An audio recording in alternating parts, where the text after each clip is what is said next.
Secretary এবং বরিশাল সদর থানার সেক্রেটারি এবং বরিশাল জেলার সেক্রেটারি এবং বাবুগঞ্জ, উজিরপুর, বাড়ুরিপাড়া, ভোলা এ জায়গা থেকেও লোক আসছে আমাদের এখানে। আমরা আসলে ধানের শীষের 12 তারিখ নির্বাচন, আমি মনে করি যে আমরা অনেকেই অনেক ক্ষোভ, অনেক কিছু আছে আমাদের ভিতরে, যে আমাদের সাথে অনেকেই নিয়ে কাজ করতে চায় না, কাজ করে না। কিন্তু আমি চাচ্ছি এবং আমি বলতে চাচ্ছি যে আমরা দীর্ঘ 17 বছর যে আন্দোলন সংগ্রামের মধ্যে দিয়ে যে স্বৈরাচারী ফ্যাসিস্ট হাসিনাকে পতন হয়েছে, এইটার প্রতিফলন হিসেবেই 12 তারিখ জাতীয় সংসদ নির্বাচন।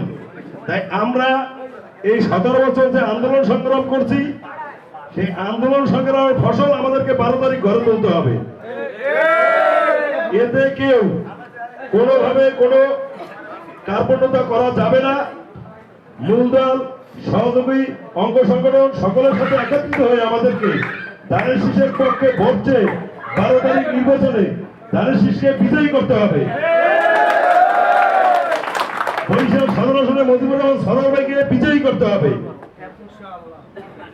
আমরা কি সরোয়ার ভাইকে বিজয়ী করতে পারবো? ইনশাআল্লাহ আমরা সকলকে সাথে নিয়ে, এবং আমরা ডোর টু ডোর, আমাদের ইউনিয়ন কমিটি আছে, থানা কমিটি আছে, ওয়ার্ড কমিটি আছে, সকল ওয়ার্ড কমিটি এবং থানা কমিটি, ইউনিয়ন কমিটি সবাই একত্রিত হয়ে আমরা ধানের শীষের, আমরা 12 তারিখ নির্বাচন, সেই নির্বাচনে আমরা ধানের